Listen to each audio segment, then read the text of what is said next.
ములుగు జిల్లా టూరిజం హబ్గా అభివృద్ధి చెందుతుందన్నారు మంత్రులు.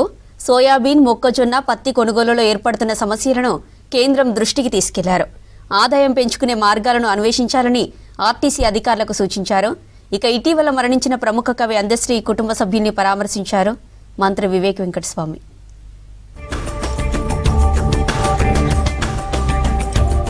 ఖమ్మం జిల్లా మధిర నియోజకవర్గంలోని ముదిగొండ మండలం గంధసిరి గ్రామంలో శివాలయం పునర్నిర్మాణ పనులకు శంకుస్థాపన చేశారు డిప్యూటీ సీఎం మల్లు భట్టి విక్రమార్క.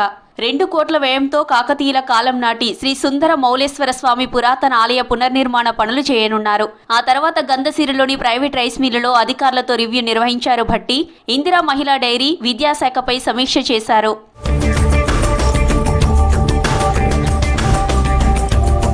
ములుగు జిల్లా టూరిజం హబ్గా అభివృద్ధి చెందుతుందన్నారు మంత్రి సీతక్క. రామప్ప ఆధ్యాత్మిక కేంద్రంగా మారబోతుందన్నారు. రామప్ప చెరువు ఐలాండ్లో 20 ఎకరాల విస్తీర్ణంలో శివుడి ధ్యాన కేంద్రానికి శంకుస్థాపన చేశారు మంత్రి సీతక్క. కేంద్ర రాష్ట్ర ప్రభుత్వాలు కలిసి 13 కోట్ల నిధులతో పనులకు శంకుస్థాపన చేసుకోవడం సంతోషంగా ఉందన్నారు.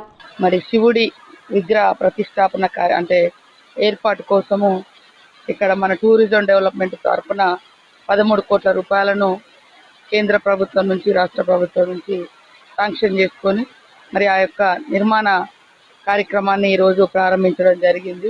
ఆధ్యాత్మికతతో వచ్చేటువంటి వాళ్ళు కానీ, యోగా చేసేవాళ్ళు కానీ, పూజలు చేసే వాళ్ళు కానీ ఈ వాటర్ మధ్య సేద తీరేందుకు, సంతోషంగా గడిపేందుకు కూడా ఈ ఐలాండ్ చాలా ఉపయోగపడుతుందని తెలియజేస్తాం. సోయాబీన్, మొక్కజొన్న, పత్తి కొనుగోలులో ఏర్పడుతున్న సమస్యలను మంత్రి తుమ్మల నాగేశ్వరరావు మరోసారి కేంద్రం దృష్టికి తీసుకెళ్లారు. రాష్ట్రంలో మోంతా తుఫాన్, అకాల వర్షాలు, అనిశ్చిత వాతావరణంతో సోయాబీన్, మొక్కజొన్న, పత్తి పంటలు తీవ్రంగా దెబ్బతిన్నాయని, పంటను సేకరించే విషయంలో కొన్ని ప్రత్యేక సడలింపులు ఇవ్వాలని కేంద్ర మంత్రులు శివరాజ్ సింగ్ చౌహాన్, గిరిరాజ్ సింగ్కు విజ్ఞప్తి చేశారు మంత్రి తుమ్మల. ఇప్పటికే మోంతా తుఫాన్ ప్రభావంతో పత్తి పంట దెబ్బతినడంతో తేమ శాతాన్ని సడలించాలని కోరారు.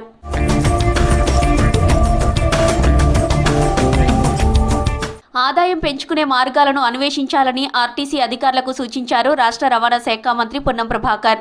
ఆర్టీసీపై రివ్యూ నిర్వహించిన మంత్రి పొన్నం హైదరాబాద్లో పెరుగుతున్న కొత్త కాలనీలో బస్ రూట్లు పెంచడంపై అధ్యయనం చేయాలని సూచించారు.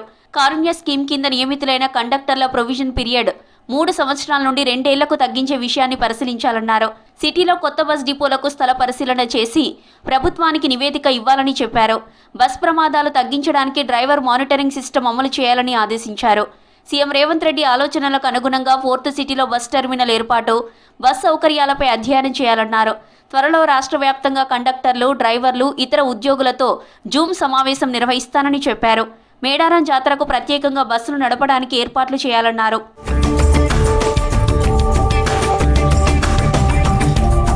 తెలంగాణ రాష్ట్ర అధికారిక గేయ రచయిత, ప్రముఖ కవి అందశ్రీ కుటుంబ సభ్యుల్ని పరామర్శించారు మంత్రి వివేక్ వెంకటస్వామి.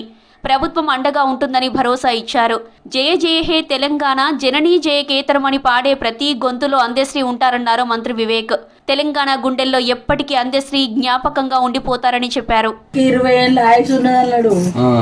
నేను ఇప్పుడే చచ్చిపోను ఎందుకో మాట మాట్లాడుతుండు 10 రోజుల నుంచి.